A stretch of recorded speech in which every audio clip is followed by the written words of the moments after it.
Change is not merely a shift in behavior. It is a psychological reckoning with the deeper architecture of the self. When one finds themselves chronically stuck, cycling through the same habits, frustrations, and failed attempts at transformation, it is not laziness that binds them, nor lack of knowledge. What resists within is the unseen, the unspoken, and the unconscious. The conscious mind may express the desire to grow, to improve, to act differently, yet underneath that will, the psyche houses powerful forces that move in silence, shaping actions before they reach awareness. The human being is not a simple creature of reason. We are fragmented and layered. Buried beneath every intention is an accumulation of experience, trauma, instinct, and memory. What might be called the unconscious. It is here, in this hidden domain, that our behavioral patterns are often forged and protected. We repeat what is familiar, not because it serves us, but because the psyche clings to safety over progress. The same pain may be preferred to the unknown promise of healing, because at least that pain is predictable. One does not break a habit by force of will alone. One must descend into the undercurrent of the psyche and ask, what fear, what unresolved longing, what belief about myself sustains this behavior? To remain stuck is often to remain divided. Within every person there exists a part they do not wish to see, a darker, wilder, or more vulnerable self they have exiled from the surface of their personality. This is the shadow. When behavior change fails, it is frequently because the change is in conflict with this hidden part. The shadow is not evil by nature. It is simply the repository for all that society, family, or the ego deemed unacceptable. But the shadow does not stay silent. It manifests in self-sabotage, compulsions, emotional reactivity, or the inability to sustain transformation. Until we confront it, engage with it, and ultimately integrate it, we will find ourselves returning to the very patterns we seek to escape. What often masquerades as rational decision-making is, in fact, a performance of the ego. The ego speaks in language, logic, justification. But behind it lies a vast symbolic world of dreams, instincts, and archetypes that are not governed by reason.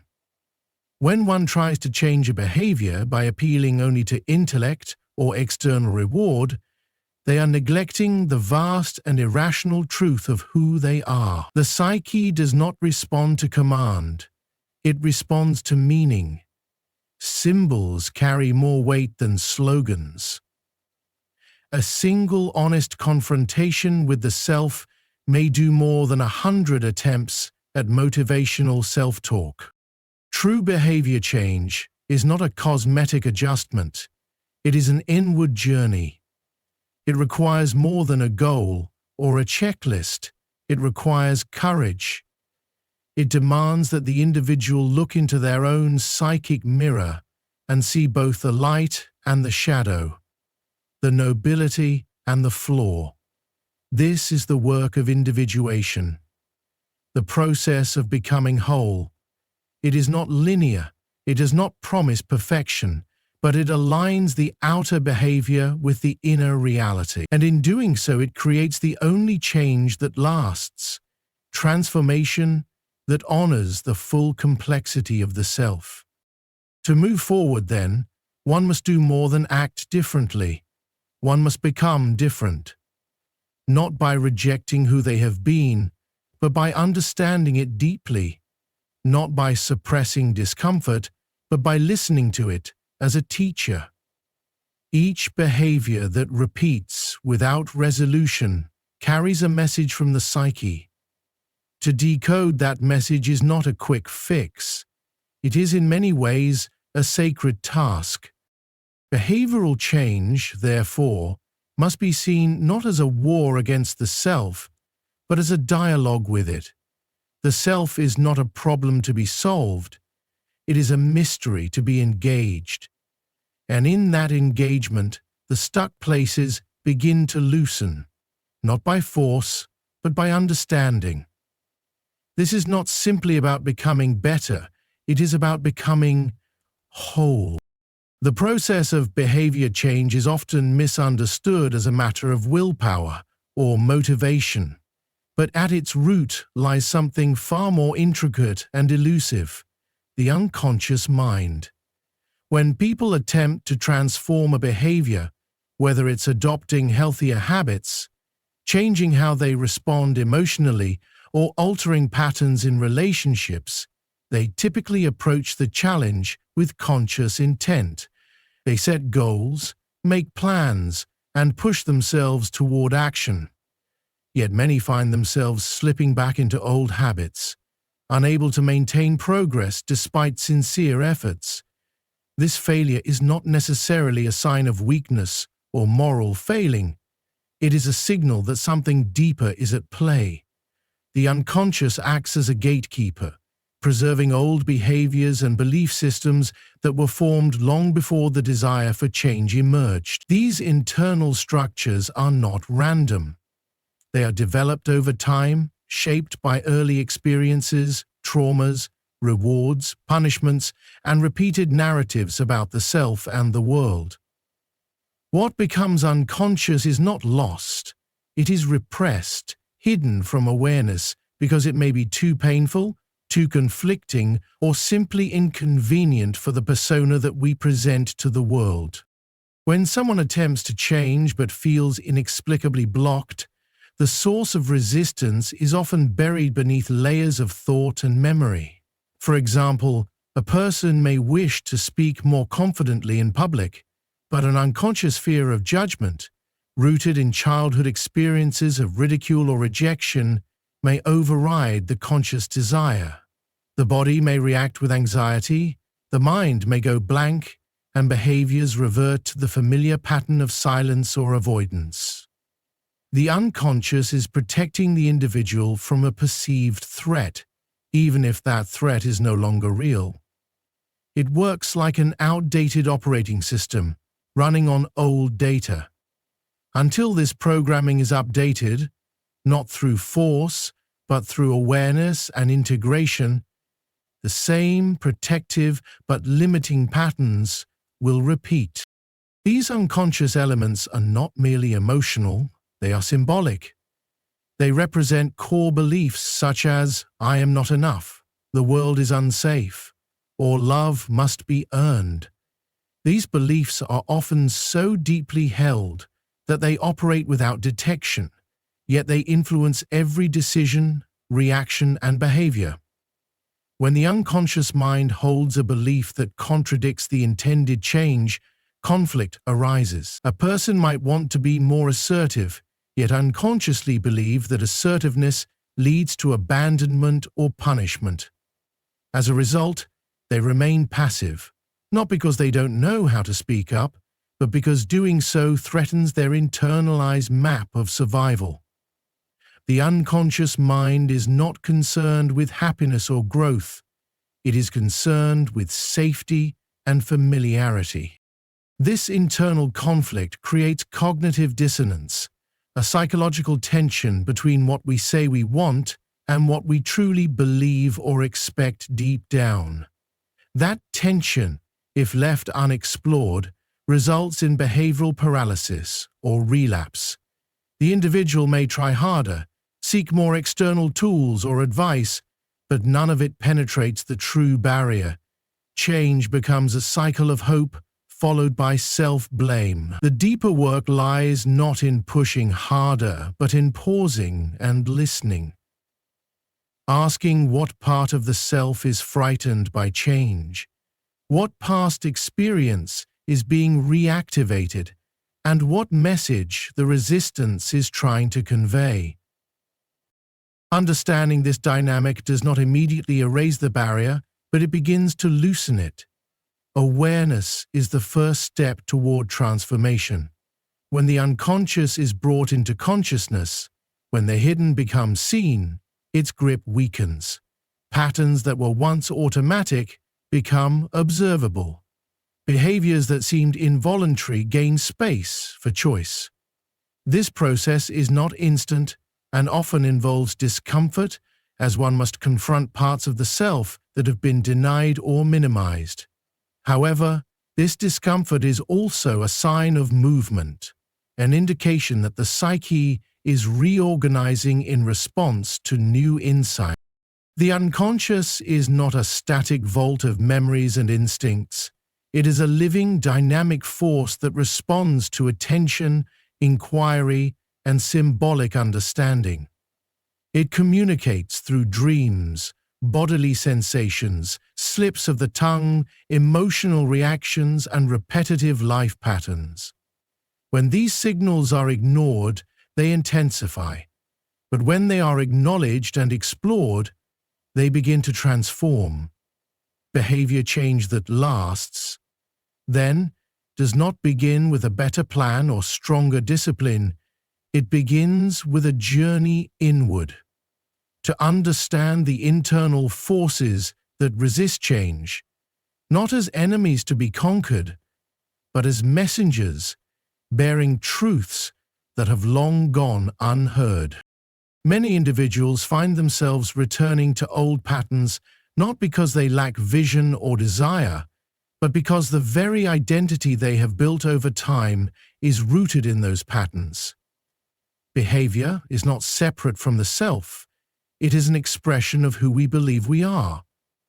When one seeks to change a behavior, what is truly being challenged is a part of the self that has become embedded in routine, emotion, memory, and unconscious belief. This identity, though often constructed unconsciously, becomes a fortress. Any change to behavior, even one that promises growth or improvement, is unconsciously perceived as a threat to the known self. It creates internal resistance not out of malice, but out of the psyche's desire to maintain continuity and psychological stability. The self, as it has existed, clings to what is familiar, even if that familiarity includes pain, dysfunction, or limitation. For many, their behaviors are intricately tied to narratives they have carried for years. A person who procrastinates may not simply be avoiding tasks. They may be upholding a deeper narrative that they are someone who always falls short, that they perform best under pressure, or that failure is inevitable, so effort must be rationed. These narratives form a framework of identity. They dictate not only what a person does, but how they interpret their actions, how they respond to setbacks, and how they explain their circumstances. When someone tries to change, they are not just adopting a new behavior, they are attempting to rewrite a personal myth. And the psyche resists such rewriting unless the old myth is consciously deconstructed and replaced with one that feels authentic, earned, and integrated. The roots of this resistance can often be traced to early experiences and the emotional significance those experiences carried. A child who learned that showing emotion led to ridicule may, as an adult, struggle to form close connections despite craving intimacy. The behavior, emotional withdrawal, becomes part of their self-concept. Attempts to open up trigger discomfort not because they are inherently bad, but because they challenge the core of who that person believes they must be to remain safe or accepted. Behavior that stems from trauma, shame, or long-standing emotional defenses does not dissolve through logic. It requires a reimagining of self, one that honors past pain, while no longer being defined by it. This is why many behavioral interventions fail in the long term. They target the surface, the action, without addressing the subterranean identity that sustains it. A person may adopt a new routine, follow a program, or imitate new habits, but if these actions conflict with their internalized identity, the change feels alien.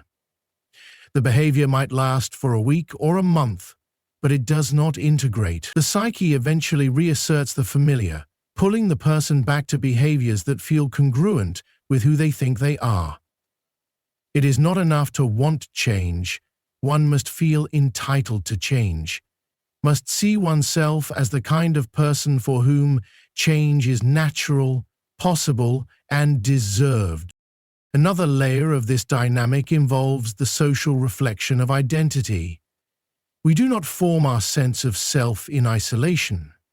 Others mirror back to us who we are, often reinforcing roles that keep us stuck.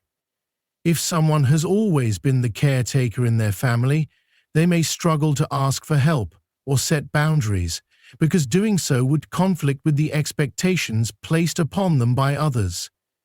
Their behavior is not only a personal habit, it is a social contract. Changing it risks not only personal discomfort, but relational disruption.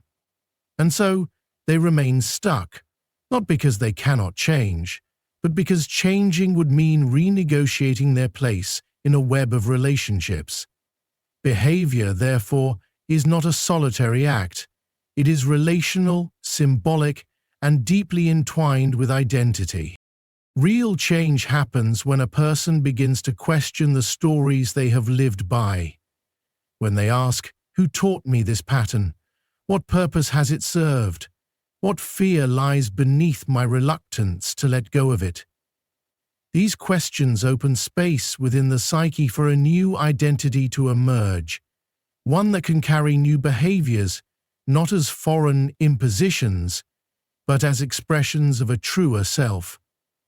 This transformation is less about effort and more about integration. It does not come from fighting the old self, but from witnessing it with compassion, understanding the function it served, and then gently allowing it to evolve.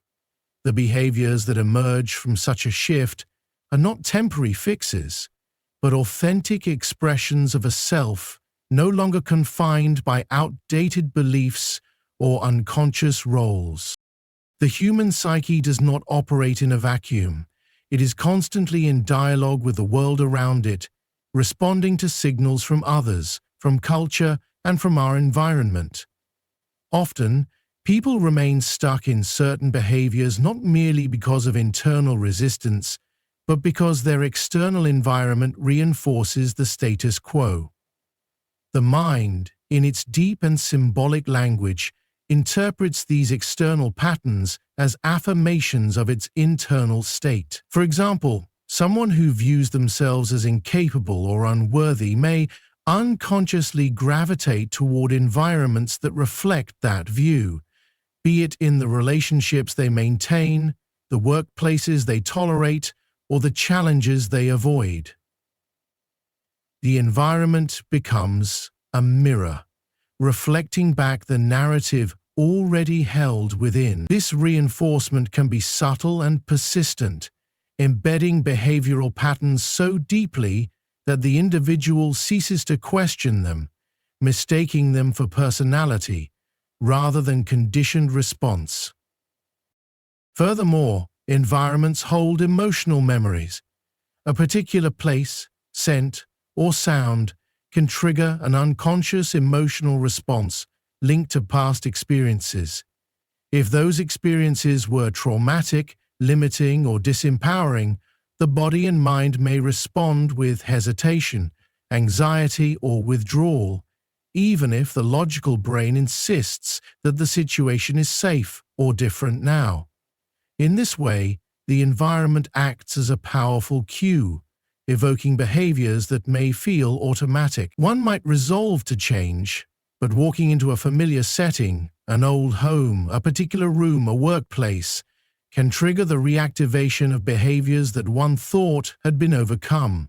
This is not a failure of will, it is the deep structure of the unconscious at work, reminding the individual of who they once were in that space and prompting the return to behaviors associated with that identity. Additionally, behavior is often shaped by the expectations and responses of others.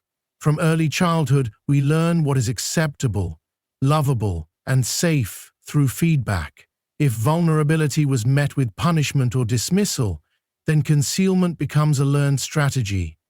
If risk taken led to shame, then caution becomes a protective behavior. Over time, these learned responses solidify into patterns, and the people in our lives often continue to affirm them, sometimes unconsciously. Family members, friends, and partners may reinforce the behaviors we're trying to outgrow simply because they too are bound by the dynamics of familiarity. A person trying to become more assertive may find that their attempts are met with resistance, not because they are wrong, but because others have grown accustomed to them being compliant. The environment then subtly pressures the individual to return to the familiar, to maintain the balance that others find comfortable, even if it comes at the cost of personal growth. This dynamic is particularly evident in communities or cultures where identity roles are rigid and deviation is viewed as betrayal. Cultural norms dictate behavior through shared values and unspoken rules. Attempting to change, then, can feel like a confrontation not only with the self, but with an entire collective. The fear of isolation, of being judged or rejected, can be powerful enough to keep someone locked in patterns that no longer serve them. They may long to express themselves differently, to live in accordance with a deeper truth, but the social cost of change feels overwhelming. The behavior remains, not because they lack insight, but because the psychological need for belonging overpowers the desire for transformation. Another important aspect of this entrapment lies in the emotional safety provided by familiar routines. Even when those routines are harmful, they offer a known landscape. The unknown, by contrast, evokes fear. The psyche, ever protective, may interpret any departure from established behavior as a risk to survival. This is particularly true when past attempts at change have been met with failure or pain. The memory of those experiences remains embedded in the unconscious, forming an emotional association that warns against trying again. Each time change is attempted, that memory surfaces, whispering that pain lies ahead, that it is better to stay where it is safe. Thus, the behavior persists, not out of preference, but out of an ingrained association between change and danger.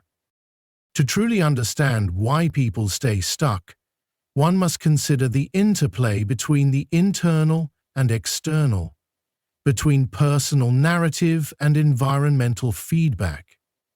Behavior is not born in isolation.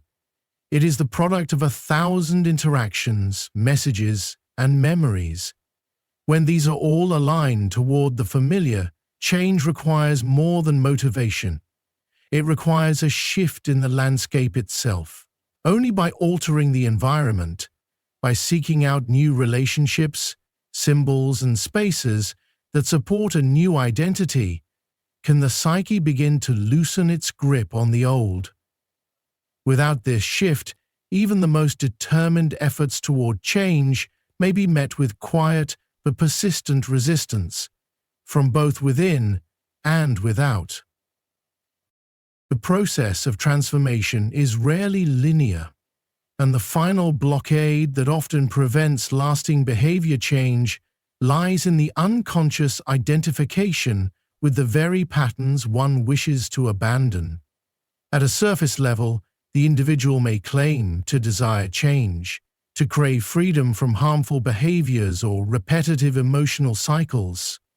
Yet deep within, there exists a hidden alliance between the self and these patterns, a binding of identity to suffering. This bond is forged over time, in childhood experiences, in repeated emotional responses, and in the narratives built around those responses.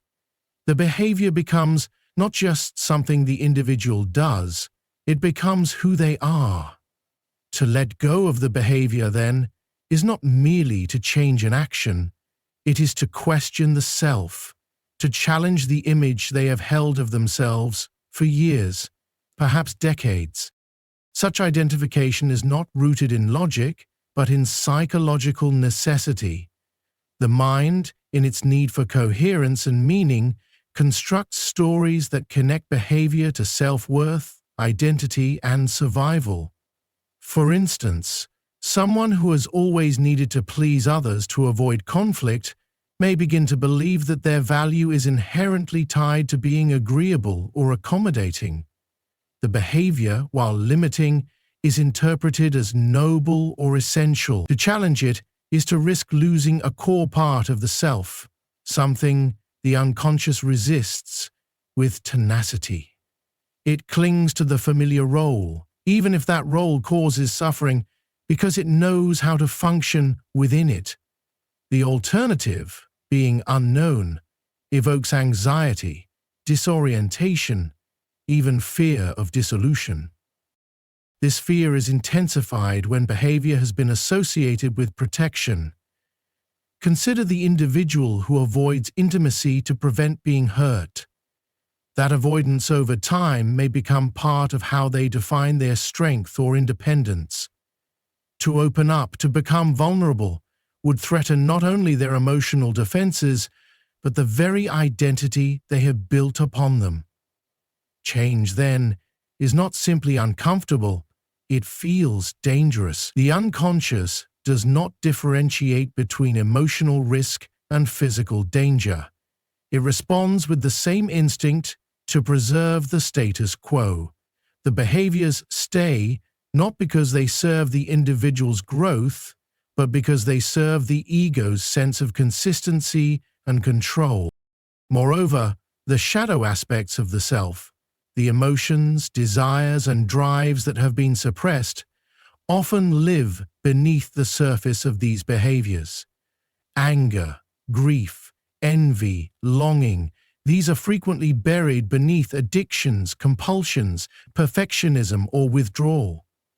The behavior, in this sense, is a mask that conceals the deeper, more chaotic forces the individual has not yet integrated. To remove the behavior is to risk exposure to these disowned parts of the psyche. It is to stand face to face with the raw, unprocessed material of one's own emotional life.